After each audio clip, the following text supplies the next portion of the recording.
Bună ziua, dragii mei! Eu sunt Jamila, bine ați venit în bucătăria mea! Astăzi vom pregăti cea de-a treia rețetă din campania Rețete cu Drag by Arctic. M-aș bucura să fiți și voi parte din această campanie și să ne trimiteți pe pagina de Facebook Electrocasnice Arctic rețetele voastre pregătite cu drag pentru cei apropiați. Pentru această ultimă provocare am ales să gătesc cozonacul mamei mele, dar într-o variantă mult mai simplă, fără frământare. Pentru acest cozonac vom avea nevoie de următoarele ingrediente: 500 de grame de făină, 300 de ml de lapte, 100 de grame de zahăr, 100 de grame de unt topit, 7 grame de drojdie uscată, 3 gălbenușuri, coaja de la o lămâie, semințele de la o păstaie de vanilie și puțină sare. Pentru umplutură vom avea nevoie de 200 de grame de nucă măcinată, 20 de grame de cacao, 80 de grame de zahăr pudră și 100 de grame de rahat. Pentru început vom pune drojdia uscată în laptele călduț, vom adăuga și 2 lingurițe cu zahăr și cu untel voi amesteca foarte bine totul, astfel încât să dizolvăm drojdia în lapte.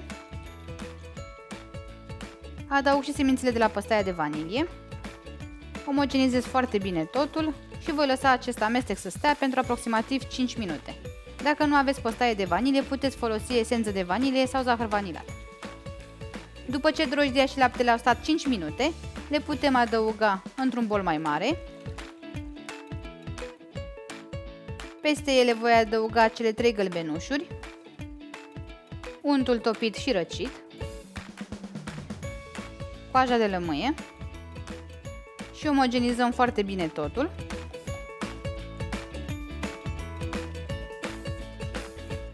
Voi adăuga apoi făina pe toată odată, zahărul și sarea. Amestecăm apoi foarte ușor, cât să încorporăm toate ingredientele. Nu vom frământa deloc, amestecăm pur și simplu totul până când vom obține o compoziție omogenă. Vom turna apoi aluatul într-un bol mare uns cu ulei.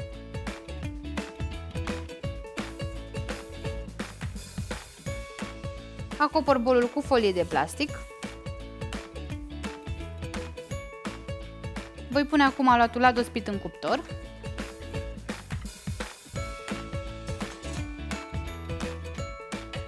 Voi aprinde cuptorul și voi selecta funcția de warm keeping, adică de păstrare la cald, temperatură 40 de grade și timpul la 40 de minute. Dacă dospiți aluatul la temperatura camerei, îl lăsați pentru aproximativ o oră și jumătate sau până când își va dubla volumul.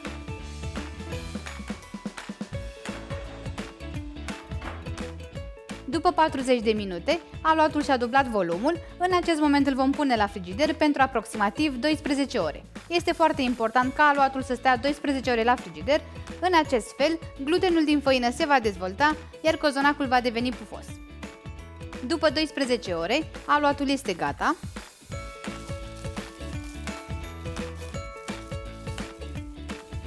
Cam așa va trebui să arate, îl voi lăsa acum deoparte pentru a ne ocupa de umplutură. Pentru umplutură vom pune pur și simplu nuca măcinată într-un bol mai mare, peste ea vom adăuga cacao și zahărul pudră. Amestecăm foarte bine totul, cât să avem o compoziție omogenă.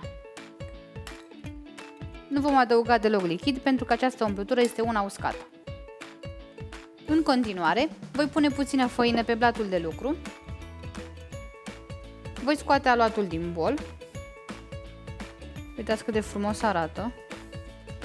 Pun făină și pe suprafața aluatului.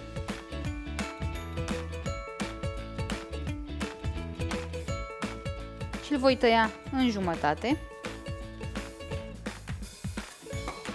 Iar apoi îl modelez puțin într-un dreptunghi. Las o jumătate deoparte și pe cealaltă o voi întinde cu un sucitor.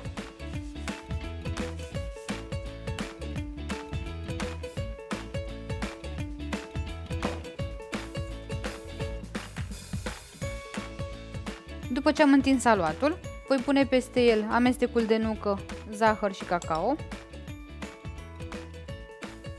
Întind uniform umplutura și las puțin spațiu pe margini. Peste umplutură voi pune câteva bucățile de rahat, din loc în loc, și voi unge cu ou una dintre margini pentru a lipi bine cozonacul. Rulez acum, ușor.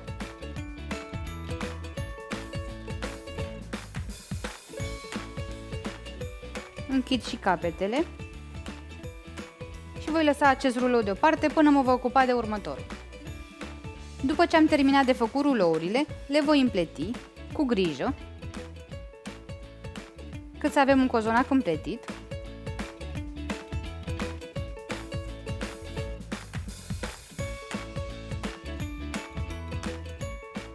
Pun cozonacul într-o tavă.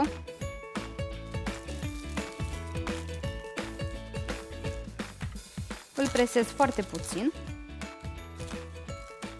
și voi pune cozonacul din nou în cuptor.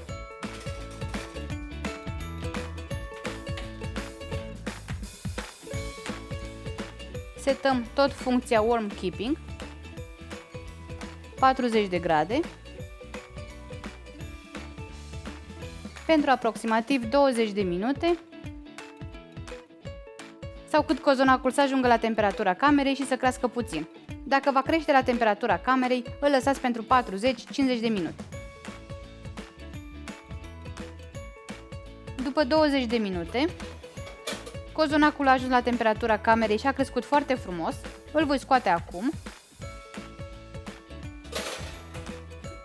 și voi preîncălzi cuptorul pentru a coace cozonacul. Selectez funcția static și ventilație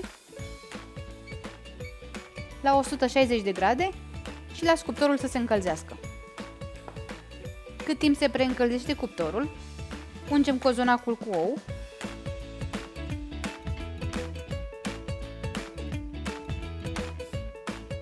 și îl voi presăra cu zahăr.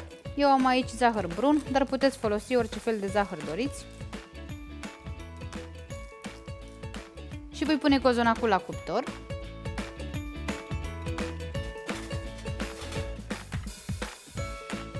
Și voi seta timpul de coacere la 40 de minute.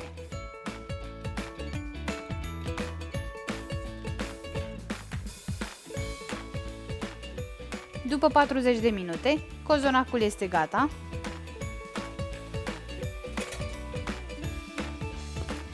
Voi lăsa cozonacul să stea cât să ajungă la temperatura camerei, aproximativ 50 de minute. Cozonacul s-a răcit, așa că vom putea tăia o felie.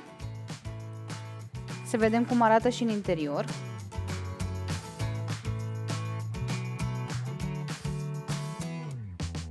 Ia uitați cât de frumos este și în interior.